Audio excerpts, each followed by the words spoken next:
Сегодня серотонин. Скорее, он отвечает за нормальность. Его знают все уважающие себя психонавты. Суть нашего гормона счастья в том, что это нейромедиатор игнора. Такое состояние лучше режиссировать заранее, ребята. Высокий серотонин является предпосылкой к развитию мании. Серотонин и рецепторы первого типа являются базой для самодисциплины.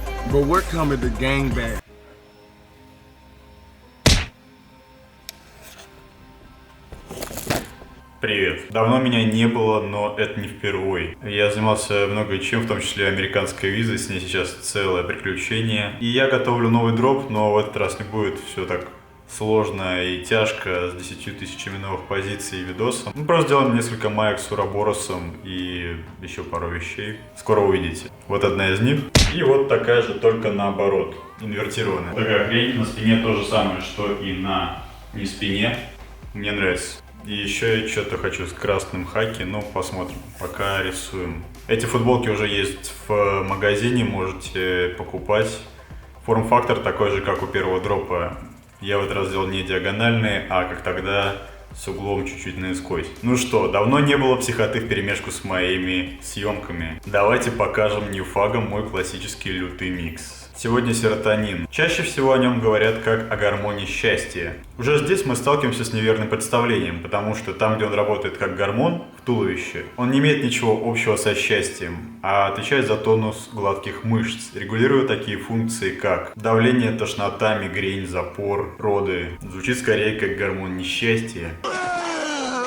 О, Господи! Почему никто мне не сказал, что... Что же касается его работы как нейромедиатора уже в нашем мозгу, внутри нашего мозга. Здесь все тоже очень неоднозначно. Вот есть дофамин, с ним все просто да нельзя. Мало дофамина, тебе грустно, вяло, серо. Много дофамина, энергично, весело, мотивировано. Хочется общения. Когда у меня было последний раз много дофамина? Больше нормы в разы.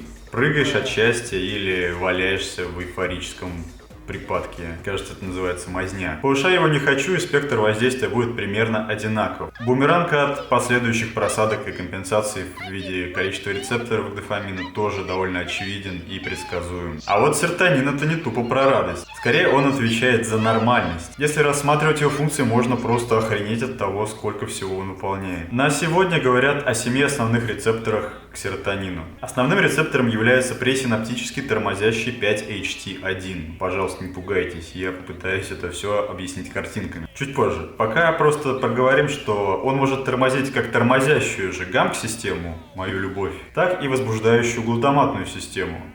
В первом случае он будет вызывать возбуждение, во втором случае он будет вызывать общее торможение. В итоге, если просто бахнуть серотонина, уже суммарный эффект по первому рецептору будет совершенно непредсказуем, но дальше намного больше.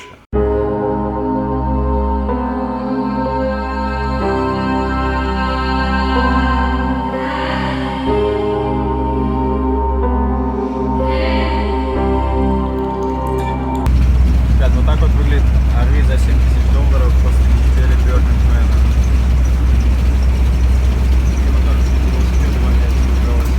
Еще пахнет дурным. Чувствуй себя как дома. Во втроем? Давайте это, я вытащу быстро всю хуйню свою. Давай. Смотри, вот так и в поле. Вот это была наша спальня. К бабуле. Ага. Убираем велик с кровати. Вот такой у нас вид с кровати получается. И чемодан. Это что, блядь? И глоток свежего горного воздуха нам в ноздри, наполненные ранами от пыли, по пути в Лос-Анджелес. Мне кажется, кто-то тут прах развеял.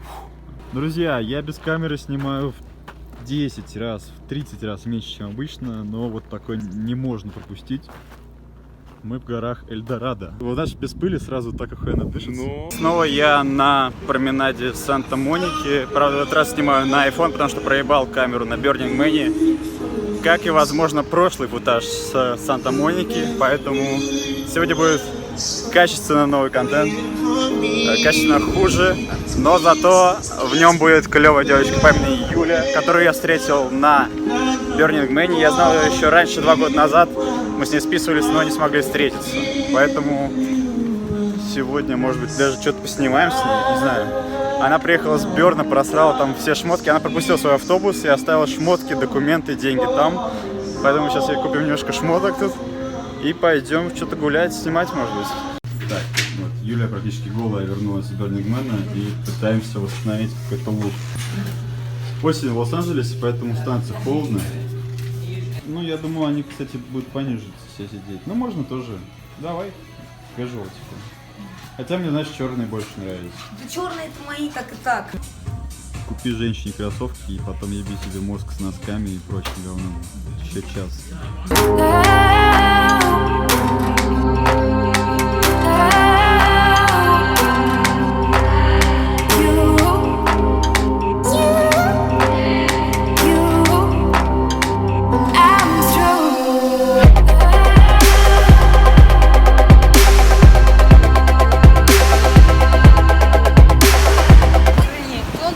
Не знаю, друзья, мы добрались до нашего любимого места с бомжами и это Моника Пирсон. Бомжа снимать. Давай, один раз для влога пройдись. За нами тут наблюдают уже дохуище бомжей. Так, Юля, медсестра, делает мне перевязку туалетной бумагой. Is it okay like this? Я буду жить, скажите мне? Да. Хорошо. Короче, плохой бинт, ну ладно. Ну забей, да, нормально. Burning Man ready to go. Все, еще недельку, да? Все, кам, давай, одевай. Мы очень заебались на этом Burning Man педалить каждый раз по несколько километров, по пьяни с утра, по жаре, в шубах и так далее. Поэтому мы решили купить себе электронные велики на следующий год. И что вы думаете? Мы взглянули на цены, вот эта вот хуйня стоит $4000. Сколько это стоит? 3400. Заебись. Обязательно куплю его сегодня.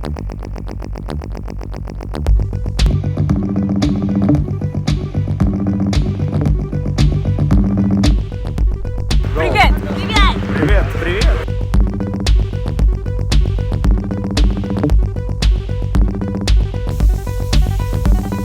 Вторым самым важным рецептором у серотонина является возбуждающий постсинаптический 5-HT2. Его знают все уважающие себя психонавты. Серотонин отвечает за отсечение шума в нейросети, и небольшой фокус с его регуляцией ответственен за почти все психоделические трипы в мире. В мозгу все связано со всем, и существует постоянная необходимость постоянство. Существует постоянная необходимость гасить миллиарды лишних сигналов. Отростки основных возбуждающих глутаматных нейронов часто ветвятся и пересекаются. С одной стороны, это дает возможность для обучения, возникновения новых замкнутых дуг. Когда у чувака был сегмент нейронов, связанный с удобством всего на колесиках, и сегмент нейронов, связанный с неудобством ношения чемоданов. Потом в какой-то момент потенциал действия пробил одну из связей между ними, всегда молчавшую до этого, и она закрепилась на фоне дофаминового восторга от этой затеи. И вот вам бизнес-идея намного лучше, чем ее мобиль. Даже. Все это происходит под неустанным давлением серотониновых аксонов, большую часть такого шума подавляющих. Иначе эту речь вы бы сейчас слушали в океане ощущений от кожи, желудка, сообщений часовой давности, драконов и членов из «Игры престолов», предполагаемых запахов этих драконов из «Игры престолов», актуальных запахов вокруг, татуировки и ее значения Урабороса, ассоциации из детства на этот счет, цвета обоев из воспоминаний детства на тот счет и прочих тысяч образов и сигналов, в норме которые мы просто игнорируем и сразу же забываем, переключаясь на более актуальную тему. Как раз вот этот процесс обесцвечивают серотониновые нейроны ядер шва. Таким образом нервные сигналы идут более четко и повышается внимательность. Но почти у каждого важного нейромедиатора есть очень тонкая многоуровневая система регуляции, обратной связи, чтобы ни в коем случае его не стало слишком много или слишком мало. Поэтому по сути ноотропы как-то и не работают особо, если вы здоровый человек. Чуть где чего-то стало больше, сразу рецепторов к нему станет меньше, либо моноамин оксидазы станет больше, которая расщепляет все моноамины. Все волшебные добавки для мозга в итоге вызовут компенсацию и откат, даже если они какое-то время будут вам что-то поднимать. Я был слеп, но теперь прозрел. В том числе из-за этого тусерам грустно после дофаминовых туз. В случае же серотонина существует третий уровень регуляции, и он как раз зиждется на рецепторах второго типа. Вот боковая ветка глутаматного аксона создает синапс с другим глутаматным аксоном. Это не работающая обычно связь между, скажем, нейроном, отвечающим за свинец, и нейроном, отвечающим за снег. Одним из. Никогда эта связь не работала, приходит не очень сильный потенциал действия, и тут его гасит как раз наш тормозящий серотониновый синапс с рецепторами первого типа. Уменьшается выброс глутамата, и передача сигнала в основном канале не проходит. Но нам ведь надо оставлять окно для обучения. Иногда надо придумывать свинцовый снег и мыши-рыбу. Иногда это нам помогает увеличивать количество потомков в следующем поколении. В каком мире мы живем, господи? Для этого, если серотонина выделяется слишком много, он слишком гасит такие сигналы, он доплывает аж до постсинаптического рецептора второго типа. Как вы помните, он является возбуждающим и сидит уже на свинцовом нейроне, и он способствует передаче сигнала. И такая система регулирует работу серотонина. Даже если его будет слишком много, вы все равно сможете обучаться.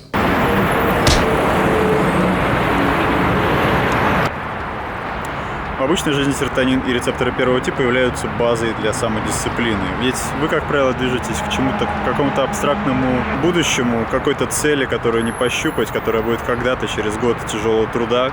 И вам постоянно надо пробираться через вот здесь и сейчас лежащие торты, бухло и попы в масле. Постоянно их игнорировать. Многие знают о психологическом эксперименте, когда детям дают выбор съесть конфету в пустой комнате или не съесть ее, потерпеть, и потом они получают 2 конфеты. Многие, наверное, также знают, что этот эксперимент имеет корреляцию с успешностью детей, которые выбрали не съесть одну конфету в будущем, потому что они больше склонны контролировать свои позывы, эмоции и импульсы. Серотонин таким образом обеспечивает способность выполнять стратегические планы. Но это если у вас, конечно, вам повезло с рецепторами первого типа, а не с рецепторами второго типа, потому что они как раз будут делать вас, наоборот, более творческим, более отвлеченным.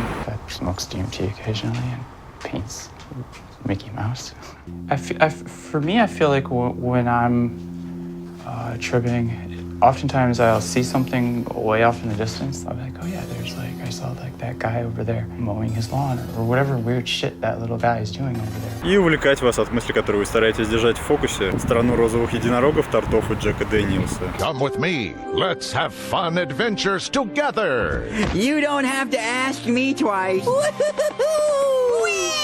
It's everything I've ever dreamed.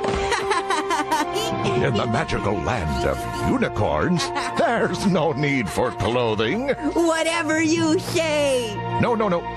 Take it off slowly. Yes, that pleases me. Дальше будет мое предположение, но можно по той же аналогии представить, как серотонин позволяет справляться уже с негативными эмоциями, точно так же их просто игнорируя. Короче, суть нашего гормона счастья в том, что это нейромедиатор игнора. Bro, why don't you ask me if I give a fuck? Do you give a fuck? I don't give a fuck! Тебе вообще все пофигу! Я купил новую камеру взамен проебанной на Burning Man камеры со всеми материалами с Burning Man, но я все равно сделал про него выпуск. Когда буду делать выпуски про Америку, он будет после Майами, скорее всего. А сейчас я заехал в Москву на несколько дней. На следующей неделе лечу в Хорватию, и здесь у нас... Ой, нет, давай по-другому. Это сразу как-то очень вульгарно. Очень важно первое впечатление. Попробовать. Представьтесь. Меня зовут Полина. Тоже надо, наверное, поговорить, что Полине есть 18 лет, она выглядит очень маленькой. Она очень тонкая и маленькая, и у нее какой язык? Раздвоенный, и поэтому, о господи, мы сегодня будем пробовать более фотогенично снять его вместе с чупа-чупсами и всякими другими штуками на видео. Смотри, в целом это будет, я могу тебе даже вот так показать, посмотреть. Это будет контровой свет, ты будешь не смотреть в кадр, и на контровом свете это будет, ну вот как-то так. Блин, волосы лезут. Только будет светлее. Интересно, может тебя экспонировать? Вспомнили Suicide Boys. Наша молодая спутница не любит техно.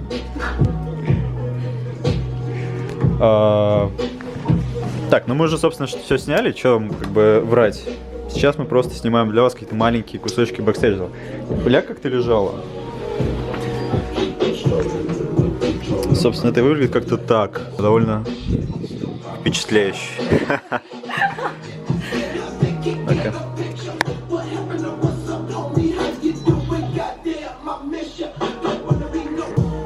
Ну, здесь такие татуировки. Ну, как сказать, сомнительно немножко, да? Но тебе идет. близнецы есть. Какая прелесть. А что за надпись? Покажи надпись. Где? Ну где? У меня просто еще надписи есть. Где?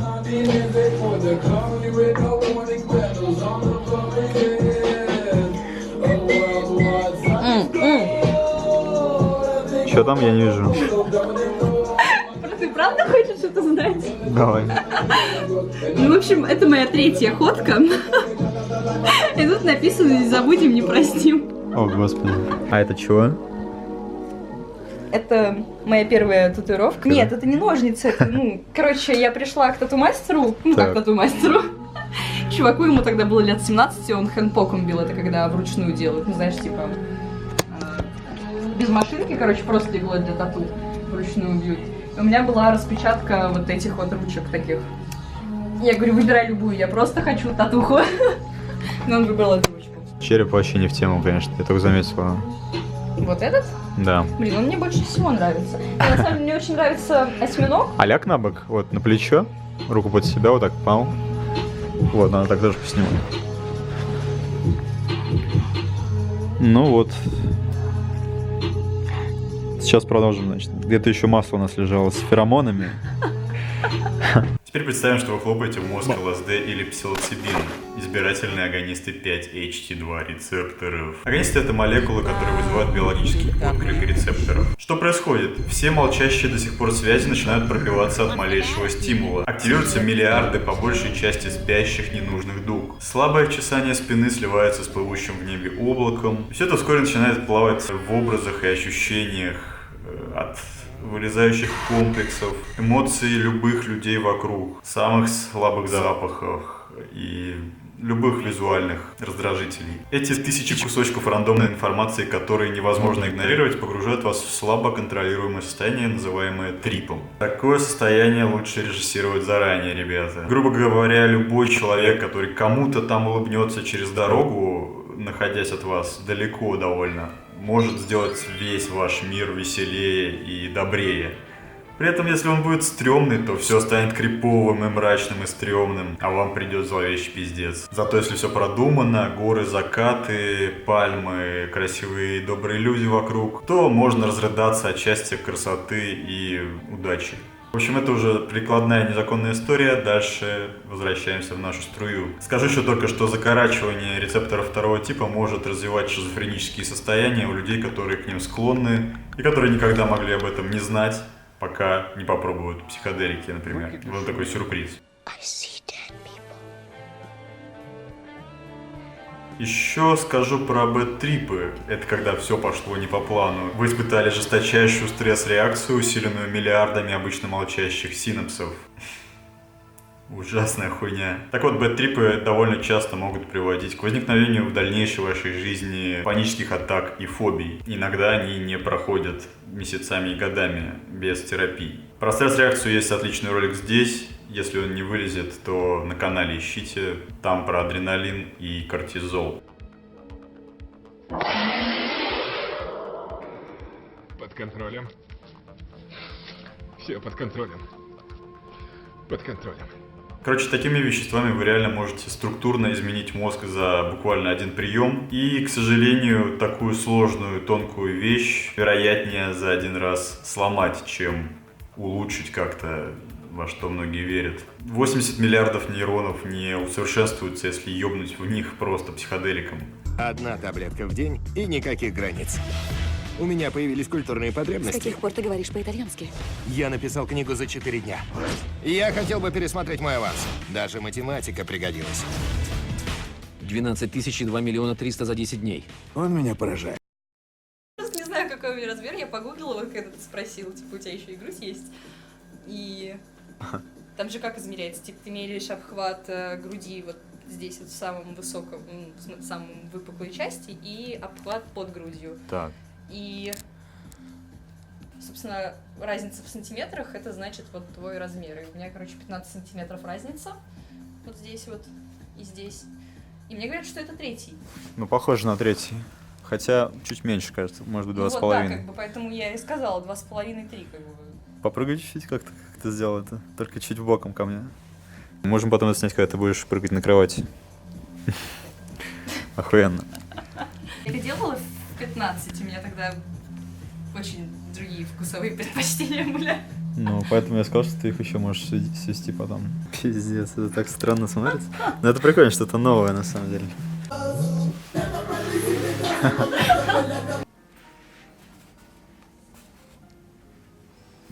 Медленнее надо даже, только вау, не дай своих чист. Сейчас аккуратно. Наверх. Там люди, кажется. Вы идете наверх? Здрасте. Здрасте. Какой этаж? Третий.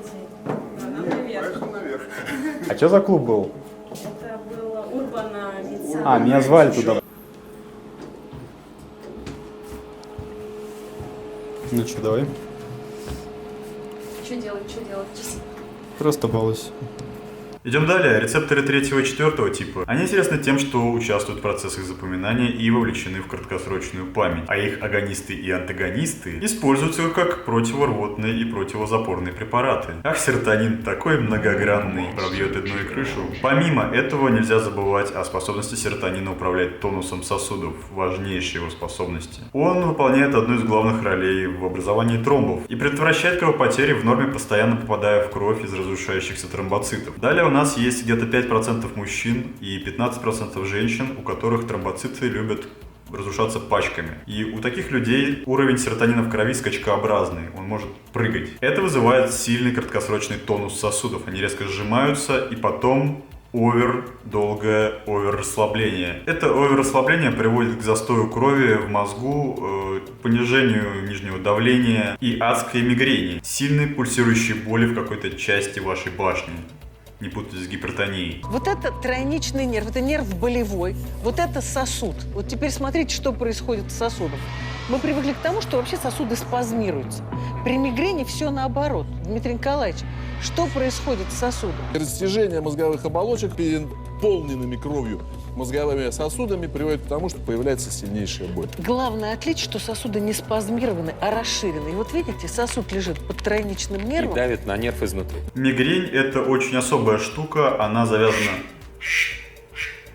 А мигрень не лечится ни аспиринами, ни анальгинами. Эта штука завязана чисто на серотонине, и если у вас часто болит голова в каких-то конкретных местах, и вам не помогают обычные анальгетики, вам нужно обратить внимание на агонисты серотонина. Первого типа. Например, суматриптан. Препарат, к слову, является производным эрготамина, природного токсина плесневого грибоспорынии, который живет на колосьях ржи и пшеницы. Погрузимся в историю. В свое время немало людей травилось этим токсином из муки. Мощнейший спазм сосудов приводил к таким пережимам, что отмирали куски кожи, возникали гангрены, приходилось ампутировать конечности. Другим везунчикам прилетало по психоэмоциональной части. И в сельской Европе 14-17 веков в районах активно взращивавших рожь описаны десятки случаев массовых истерий и танцевальных маний.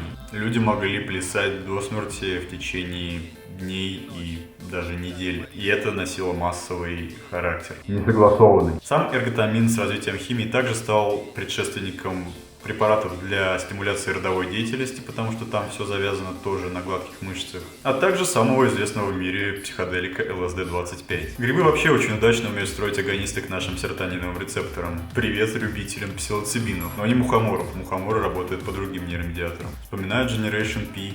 Помимо этого с серотонином связаны запуск центров сна, нет серотонина, бессонница, регуляция уровней болевой чувствительности, когда много серотонина, тебе легче терпеть боль, и антидепрессантное действие, то есть не стимуляция веселых эмоций, а конкретно торможение центров отрицательных эмоций. То есть он не дает вам скатиться в депрессию, но не делает вас веселым, просто держит вас около нуля. Еще из его агонистов делают препараты для контроля аппетита, но они сегодня недоступны в России. Мы напились и засрали просто. Я уронил бокал вина красного, полусладкого, кстати, грузинского. Стало, говорит, намного лучше, но все равно мы засрали весь диван красным вином. Ковер жалко больше, на самом деле. Ковер, да. Блин, надо было сначала снять, там был вообще полный пиздец. Сейчас как-то попроще стало. Так, друзья, мы застряли в лифте. У нас проблемы с картой памяти, мы разлили все винище. Но мы придумали, да, мы придумали некоторые движения для вас в этом лифте. Давай покрутимся чуть-чуть, как ты это делала. Бля, ну... Вот так? Ну да, что-то такое. Оп, тихо, слишком сильно. И крутанись. Жу. Печаль. Печаль, когда у вас есть шнурки. Ну, тебе как вообще классно. Да, я к этому 27 лет шел. У меня в детстве были кеды, у которых не было шнурков, а внутри были такие резинки. Вот этот язычок резинками был привет. Ага. Вот, я ходила модная без шнурков. Все спрашивали, боже мой, как ты это сделала? Ну, помнишь, на липучую были вообще классика. На кого ты училась? Что? На кого ты училась? Я еще ни на кого не училась. О, господи, ты... Я же тоже... Погоди, тебе 18, правильно? Да. Фью. Я в 17 поступал. Я уже забыл. Бля, подходит наша съемка потихонечку к концу. Мы уже просто заебались придумать ракурсы. В целом...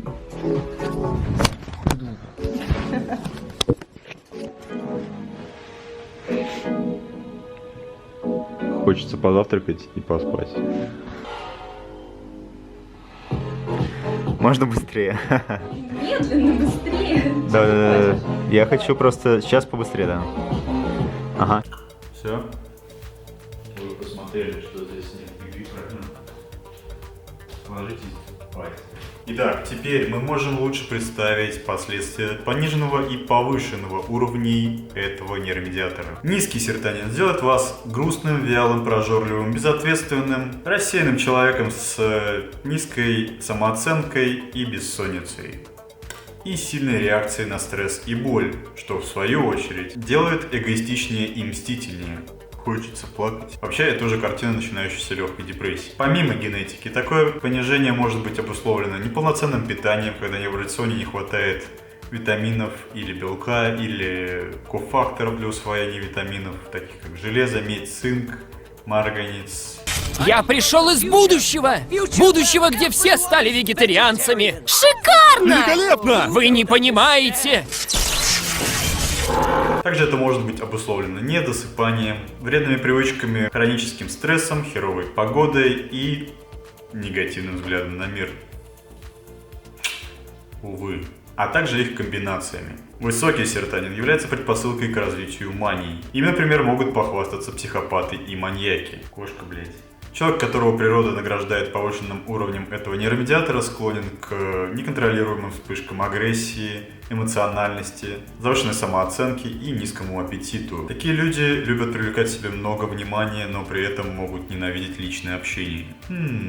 Если сделать уровень серотонина еще выше, получится серотониновый синдром. Он летален, поэтому никаких тебе дорожек с серотонином, друг. Я не очень в курсе, как лечат маньяков, предположу, что транками. А что касается более насущной проблемы, как поднять упавший ниже нормы серотонин? Если вы еще не скатились в депрессию, а это уже серьезные предпосылки для нее. Если скатились, там уже только специалист поможет. Тогда идем от обратного. Устраняем все, что его снижает. Приводим в порядок сон, режим питания. Устраняем бухло и все вредные привычки. Измеряем уровни гормонов, кофакторов и витаминов в крови. К гадалке не ходи, и я вам скажу, у вас низкий витамин D, если вы живете в средней полосе России или выше. То, что ниже нормы, мы дожираем. И эти меры нужны хотя бы, чтобы выйти в ноль. Вот вы начали спать, начали есть.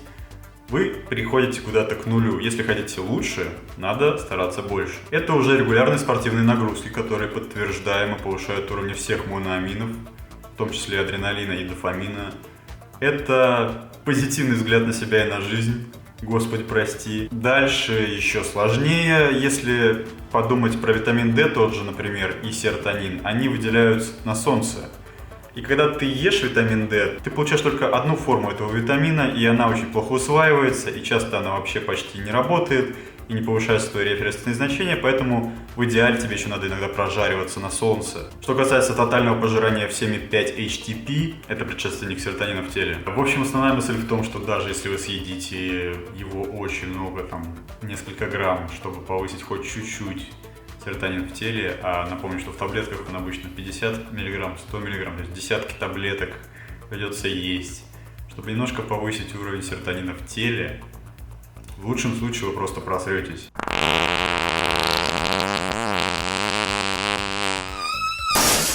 До мозга же почти ничего не дойдет, там есть гемоэнцефалический барьер, и мы помним про трехуровневую систему регуляции количества серотонина, поэтому это все в самом маркетинг.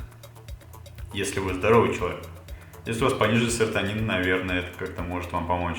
Если бы он работал так, как его описывают, а описывают ему придают свойства просто каких-то крутых антидепрессантов, его бы давно уже зарегистрировали и давали только по рецепту. Так что, если вы, в принципе, здоровы, такие добавки вам не нужны. Если вы в депрессии, такие добавки вам тоже не помогут. Но они могут улучшить действие антидепрессантов. Но это уже надо обсуждать со специалистами. И вообще про депрессию надо делать отдельный ролик. Это очень большая тема и очень важная.